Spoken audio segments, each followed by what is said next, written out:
This is Pucks and Seven with Ryan Paton and Victoria Matiash. So I'm going to introduce us in a different way. Not introduce us, but introduce the show in a different way. Don't think I've done this before. Go on, then. Thank you.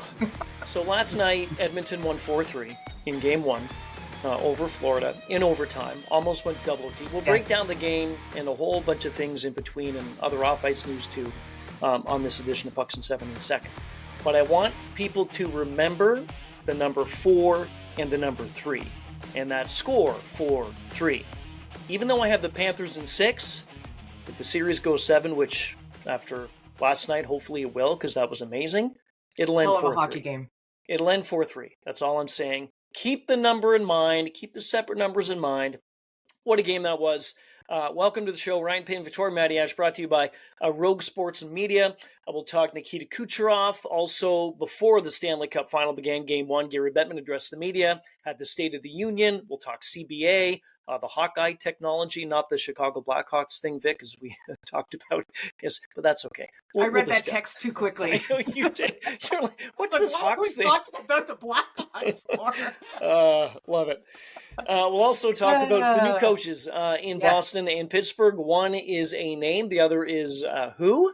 We'll talk about that in a second. But let's begin again with last night, Game 1, Vic. It was unreal. Almost went to double overtime. Mm-hmm. So much happened in the 3 periods in regulation. A lot happened in that overtime frame, almost 20 full minutes. And at the end of it, give credit where credit's due. Heck of a game. Edmonton found a way to come back, and they found a way to strike first. It was interesting in so many ways. There's so many storylines to address here, right? But I think the biggest one that we have to address right off the top, the Florida Panthers, 10-0 this postseason when leading in the third. Yeah. That didn't happen last night. Yeah. Under Paul Maurice, 31-0. Yeah.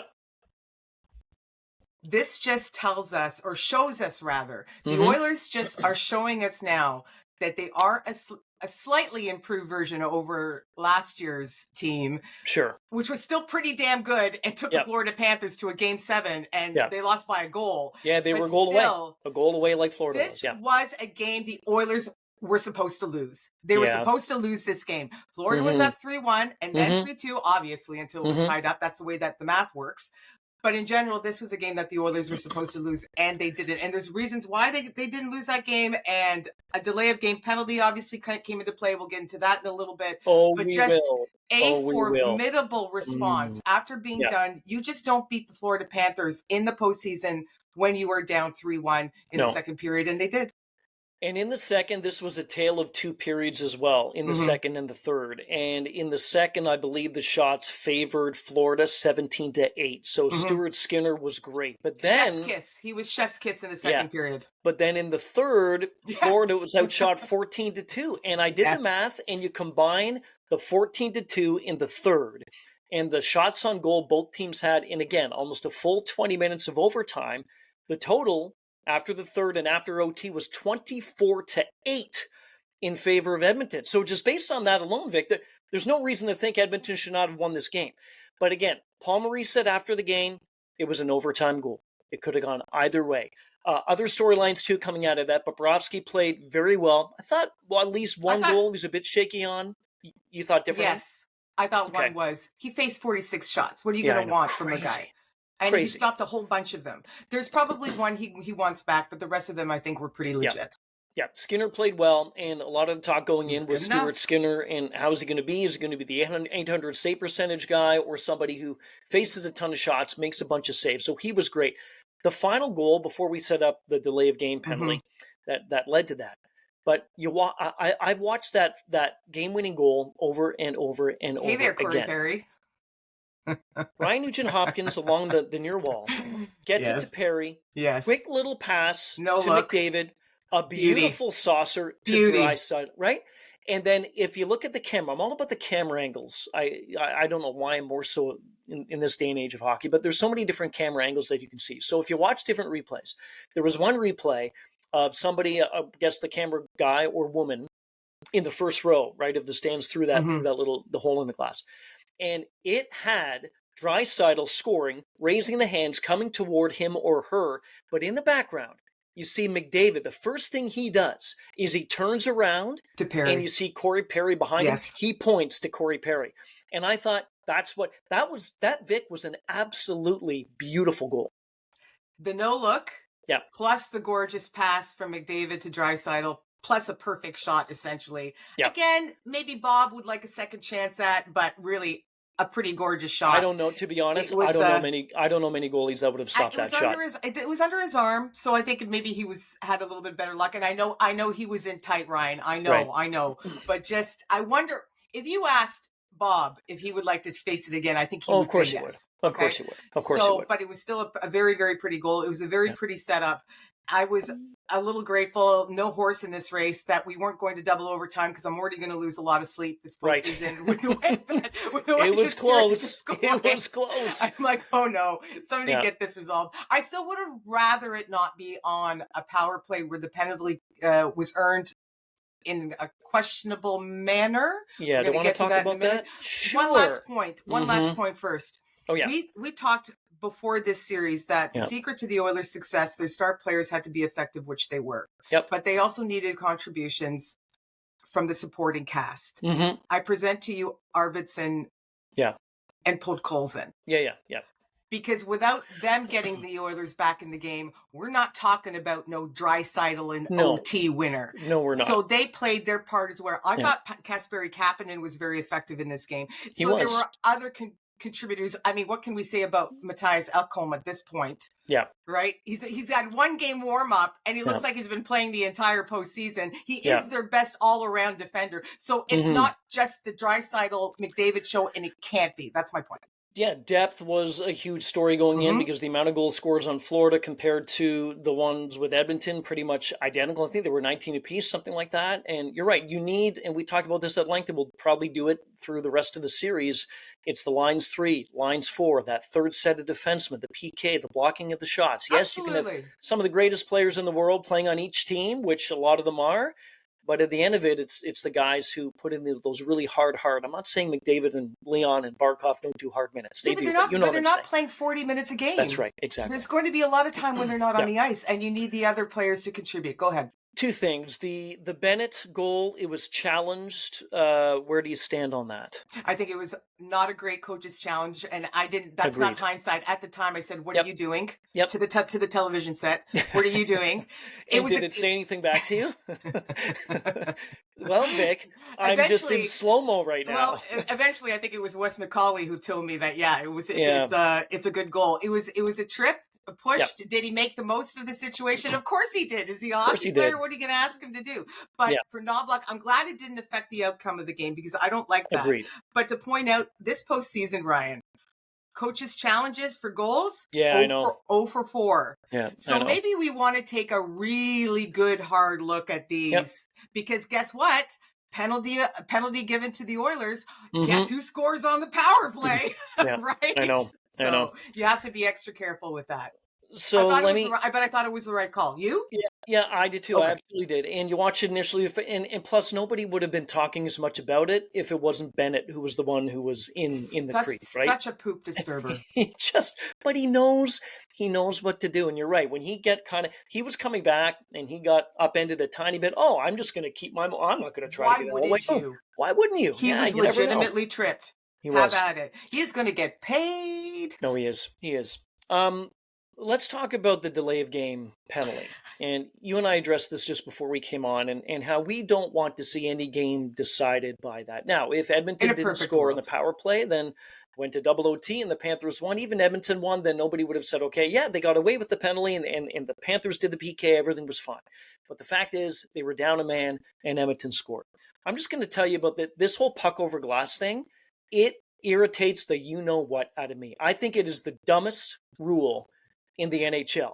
The problem is you can't change it, because you can't word it differently, because you just don't know what the person on the ice is thinking. Let me just read this to you. I understand. In ice hockey, a puck over glass penalty, also known as delay of game, is called when a player, while in their defensive zone, intentionally shoots or bats the puck directly, not deflected, over the glass and out of play. The key word is intentionally. I throw this to you.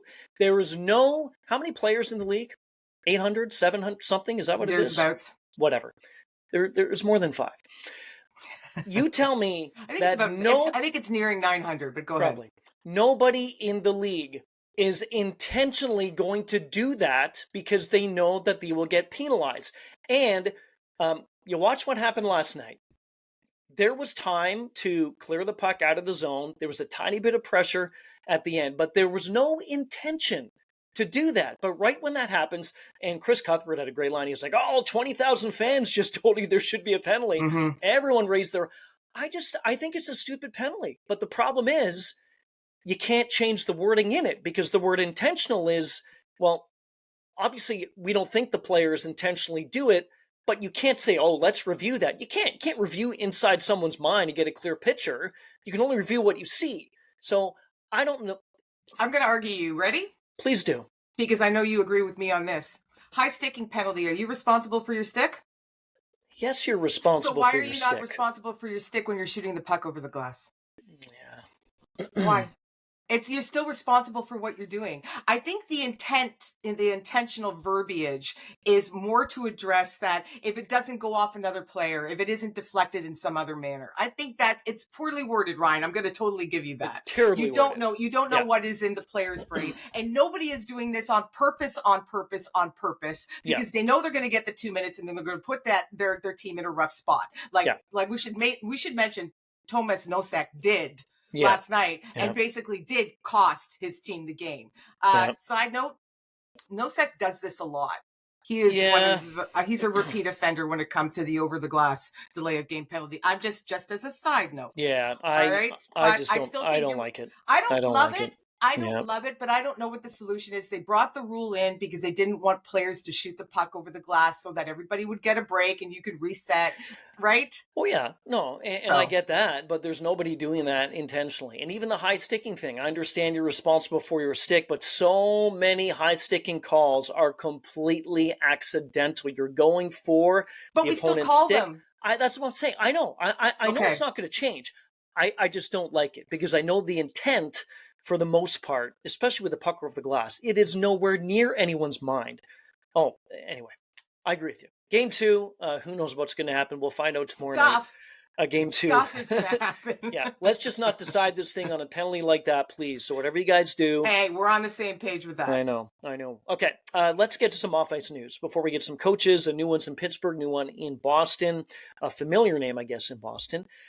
Brock Nelson signing a contract in Colorado. Great deal for him. A great deal for the Avs. I kind of got the sense, too, at the end of the season and even the last number of days that this was going to happen, and it ended up happening. I like it, too. So 3 years, 22.5 mil, so 7.5 per season. I thought that was the logical number. I think we all talked about between 7 and 8 for him. He was coming off a deal where he made 6. Salary cap is going up. So he's essentially making the same amount of money. Why isn't he making more? Because he's 33 years old. If he was 27, he would be making more. So Colorado is all in on this. We have our second line center for next year. And maybe he's a third line center thereafter because of what other pieces that might eventually come in. And that's why a 3-year deal. I'm a little bit surprised it wasn't 4 years just based on his age. I thought maybe his agent would fight and scrap for that extra, but maybe that would have been a 6.5 per as opposed to 7.5. Right. And you know what? If the 3 years, maybe it's an ideal one because the cap is going up. There's that. That's a huge each factor of the too. next 3, and then maybe, hey, in year 4, let's just see where we're at in year 4, and maybe we can get a bit more. Yeah, he's going to be 36 though. I know. I know. That's the only bit. I know. Hey, so but I like it. I like it for both of them. So too is Brad Marchand. He's getting up the range as well, and he's going to cash in. He was interviewed, and it was interesting by Elliot Friedman. Before the game, and one of the questions was, "Hey, Brad, I know you're a UFA at the end of the season, and have you thought about this?" He's like, "Oh, I'll discuss it after the season's done." I heard this. And whatever. And then the question was, "Hey, have you ever thought about playing in Canada?" And he said everything's on the table. I firmly believe that he'll end up in Canada. Do you? Yeah, I do. I really do. And now the question is, based on what he's doing, what is he? He's 37. He's 37. So 51 points last season, 23 goals. I'm talking about last season as in not the playoffs, but the regular season. 6.13 mil. That was the contract. Word on what he's going to get. There's word on what Mitch Marner probably will get. What about Sam Bennett? He's going to get paid. And it's not only the teams or the players' agents that are going to go to these teams, and the team's going to go to their agents and say, hey, this is what we can offer you. It's number one, especially with Brad Marchand, for example. He doesn't want to go to a place where you're in a complete rebuild and growth phase. No, you want to go to a contending team still to end your career. I still firmly believe that he'll be the type of player, regardless of where he signs the next contract, he'll sign that one-day deal with Boston way down the road. Of course he will. And end his career. But anyway, the point is, the more that he just does this, what number, Vic, do we think that he's going to, is he going to get close to 8? Is it 7 point something like Nelson? What is it? He was a star in that game last night. And I know we're just talking about one particular game, but he was a game changer beyond the goal that he scored. That got Florida really going. Beyond that, he does everything well. He's an agitator. He can still move. We're now hearing more and more about how great he is in the dressing room, which is that's going to earn you an extra mil. Because look at the presence that you bring, and you unite the team, and everybody plays a little bit better. Sure, it's an intangible. It doesn't matter. Intangibles get paid all the time. Yeah. How can you pay him 8? Say it's a 3-year contract at 8. You're at 24. That seems pretty steep to me, even though what he still can bring to the table. I'm sure that he will be offered. Sam Reinhart's getting 8 in a bit. He'll be offered. How can you give him Sam Reinhart? Because some teams will. Some teams will, just like they're going to give Mitch Marner.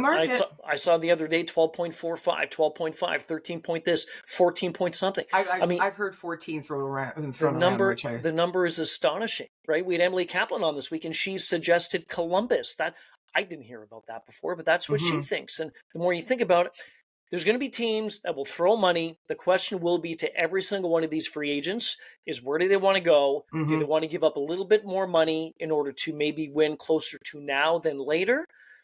What are the tax considerations, state by state, province by province? That's going to come into play as well. It's not, people dismiss it a little bit as a factor, but it's not. I know for certain it's not. Yeah, no, it's a factor. It's a factor. Anyway, we'll see. How much does Bennett make? I'm going to say 8. He can't, again, I'm using... I know. You go back to... Just forget he's even playing. Let's just focus in on Bennett. Yeah, I know. The Panthers metric is what I'm focusing on here. I know. To me, he can't make more than Sam Reinhart. Yeah, he scored a gajillion goals 2 years ago and scored a bunch last year too, by the way. Yeah. He can make more than Carter Verhaeghe, who I believe is making 7. Right. So you got to tuck him in there. So I think the magic number is 8. I do. Okay. Now watch, he's going to get 11 and a half. Imagine, right? Yeah, for 1 year. And then, no, I'm kidding. That'd be some contract. Okay, let's move on to some new coaches. So in Boston, Marco Sturm is now with the Boston Bruins. I didn't know this. Well, I did know this. I had forgotten about it. I knew he played for Boston, and he played from 2005 to 2010, but I forgot that he scored the overtime winning goal at the outdoor game in 2010 at Fenway. I don't remember that either. Yeah, that's fascinating. So I had to look. I'm like, oh yeah, you did score that. Anyway, he's taken on a team now, Vic, in Boston. Worst team in the last 20 years when it comes to the Bruins. They were terribly defensively. Goaltending was awful. They couldn't score. They traded Brad Marchand. There's a lot of turnover with this club. I think it's a good hire. I do. But I just want to see how Boston responds, because I really don't think, I know that there's going to be some changes with the team and how it's going to look in September and October, but I don't see Boston being as bad as they were last year going in now to this season. Well, they have some transactions they need to make this offseason to improve themselves. I mean, I think we all realize that. What I do like about this, we should mention, he's not coming out of nowhere. He's been an assistant with the Los Angeles Kings for some time. He's coached the German national team very successfully. He's enjoyed success with development teams and in different areas. So he's not just, coming off the couch, so to speak. Right. He's bringing a hard-nosed approach, according to Boston management. I think that is the identity of that team, so I like that. What I do like about this, I think he's 46. Just compared to you and I talk about this all the time, the coaching carousel. It's recycle. And it's going to be the same situation when we get to Pittsburgh in 2 seconds. But I like the fact that it's going to be a fresh voice, a fresh face. We get to see something a little bit different.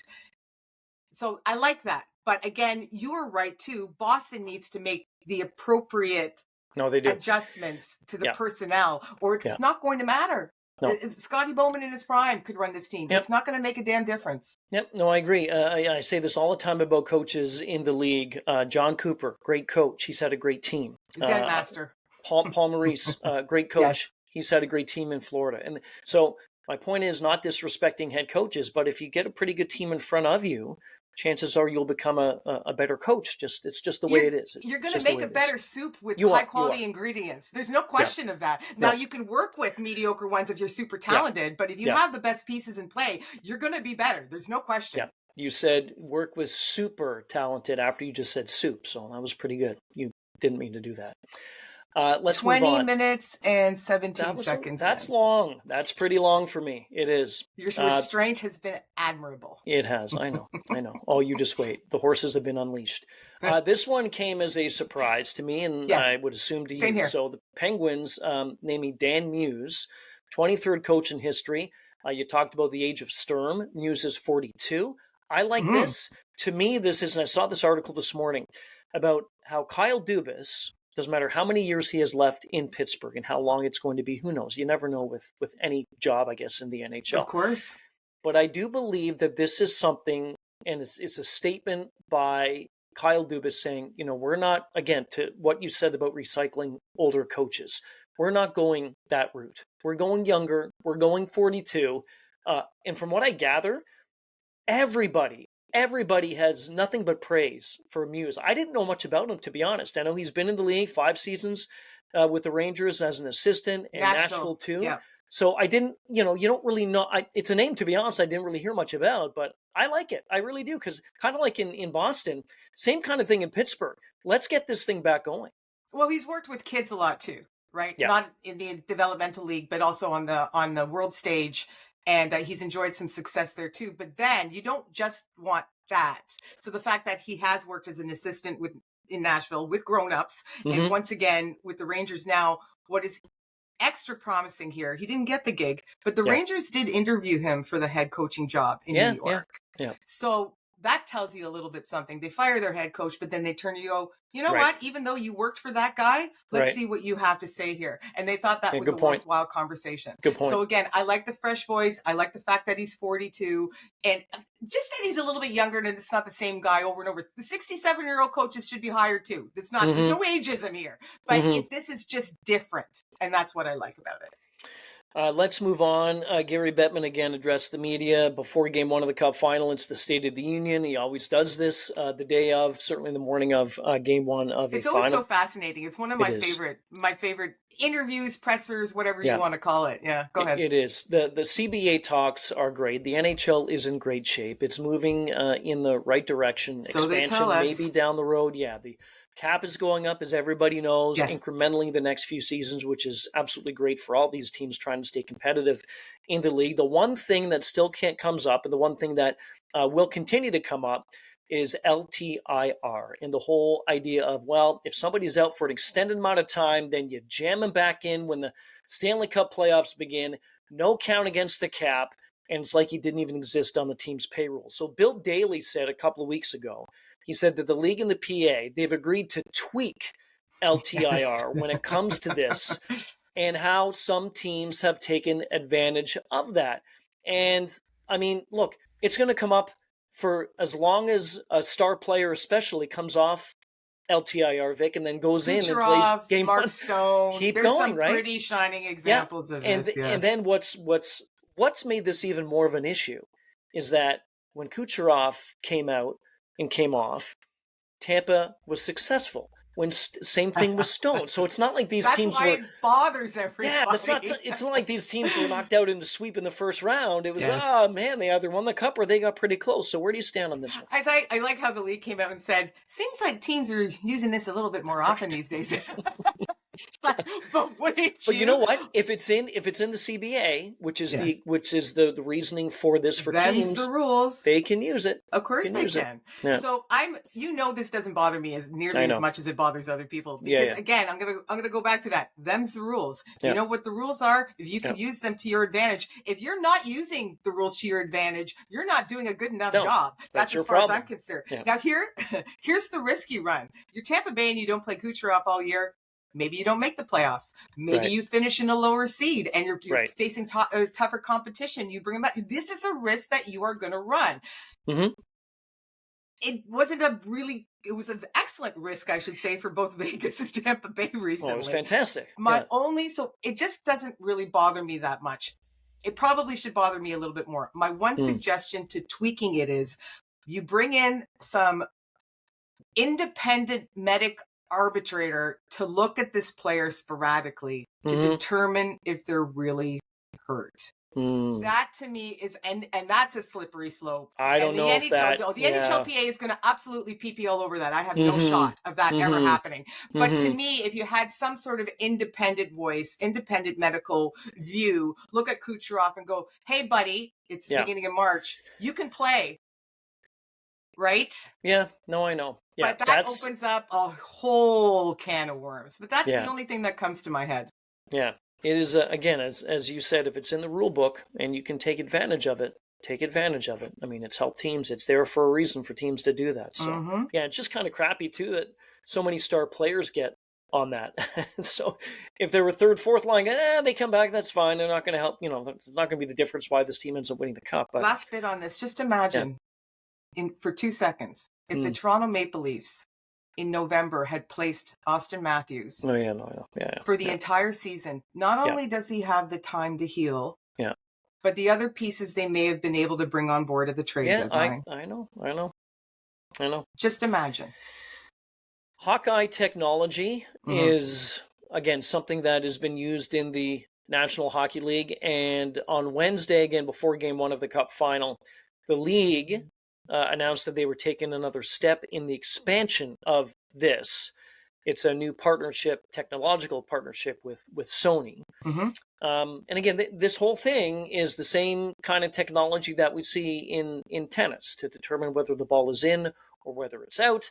And now this is what we've seen. And again, we're going to have to be looking at this for a long, long time. No pun intended with that looking thing, but we're going to have to look at this for a long time because this hopefully will continue to help officials on the ice and those in the war room look at a call that was made, either overturn it or say, yes, confirmed on the ice, that is the right call, to avoid this whole, hey, we saw this replay and that was clearly in, and yet you called it out. And then that's where this whole thing becomes a mess. It's mostly going to look at offside, which has been used for already, and goals. Good goals, bad goals, determining that type of thing. It's still not, it's not necessarily going to target judgment calls, which is still going to be a part of the game. They can't completely. There's just the physicality of hockey. It's very difficult to say. This is not determining whether a tennis ball is in or out, right? It's a bit of a different story. Right. I say bring it on. The more technology, the better. Ryan, I used to be such a staunch traditionalist when it came to all sports. I want a real life umpire. I want real line judge. I want the real umpire up in the chair at Wimbledon. I want all of this. Now, those people still exist. They haven't been removed from the game. But ever since they brought in the technology in tennis, just get the call right. And more importantly, in hockey right now, well, not more importantly, getting it right is the most important. Get it done quickly. Quickly. Yeah. Let's go. Yeah. No, I agree. Yeah, we'll see. Anyway, the more eyes, the better, because again, as Gary Bettman said, we want to get this thing right. He said we will test and test and retest and retest until we're comfortable. Use all of it. Use the people. You have to. Use the technology. Use the cameras. Last one. This was a really cool thing, and I saw this video the other day. Julien Brisebois of Tampa called Kucherov into his office, and it was after a skate that some of the Lightning were doing. Kucherov, again, we had D'Andre Lou on not too long ago, and Kucherov already working out and having players. He took off 15 minutes apparently, and then he was back on the ice. I think it was 13 and a half. We'll go to Hawkeye Technology to figure out exactly what that was. But so he comes in, and Julian's like, yeah, hey, look, you know what? If when you win an award, we'll fly you down to with your family. I'll take care of that. This is Julian speaking, and then you either have the option of going, or we can have the award sent here. And then Kucherov was like, well, what award? What trophy have I won? Yeah, and then he said, well, just in case you end up winning one, and you win one, yeah, right? And Kucherov said, yeah, okay, great, but he was like, I don't want to go anywhere. I want to stay in Tampa. That was pretty much what he was saying. So then Kucherov leaves, and as he leaves, Victor Hedman has the Ted Lindsay Award and the rest of the teammates that were practicing with him, and he was just so surprised. Then he looks back to Breezeball. I love seeing that part of the game because it was such a serious discussion with Breezeball and Kucherov, especially on Kucherov's point. And then when he goes out, like, okay, now I know what this is. But really deserving of getting this. Breezeball almost blew it, cracked me up. I know. So that's a fun part of it. Because his teammates had got together to decide to surprise him with this fact. And this was, a bit of a delaying tactic by Breezeball. And again, if you win the award. Yeah. I wonder if there's some players that would argue Hart's great, other trophies are great, but to be awarded the MVP of the league by your peers? I would not say no to a Hart Trophy, but if I was given the Ted Lindsay, that to me would be higher than the Hart Trophy. Some people argue there's a little bit of politics involved with players who don't like other players. And so let's say somebody doesn't like Nathan MacKinnon, they're never going to vote for him. I think for the most part, people are sane. Right. And if they do believe Nathan MacKinnon is the best player, they will vote that way. So I think it is a little bit extra. And the fact that his teammates were so happy for him and wanted to make a little bit of a thing about it. And the fact that we talked about this with DeAndre, the fact that his teammates all now come back to start practicing with him again. You want to talk about a real leader on this team. I know Hedman's the captain, but clearly Kucherov is a leader as well. And I think it's rather admirable. What was the neatest part in the will end of that story when Kucherov was surprised by his teammates? He chose not to skate that day. So what they did was they put him in the sauna for about 25 minutes in the cold tub to prolong everything. And then Victor Hedman said, I didn't know what everybody could gather and get there and get organized. Yes. Oh, I love it. Anyway, good on you. And again, I certainly would applaud anyone who wins the Hart, but absolutely applaud. He might win the Hart too. Yeah, I know. He might. Yeah. Okay, we're done. Enjoy Game 2. That, again, is coming up tomorrow night. And then the series shifts to Sunrise Games 3 and 4. Who knows what's going to happen on Friday? Only time will tell. And we'll be back the next few days or so to break that down. Pucks and 7, Ryan Paton, Victoria Matiash. This has been Pucks and 7, available on the SiriusXM app and wherever you get your podcasts.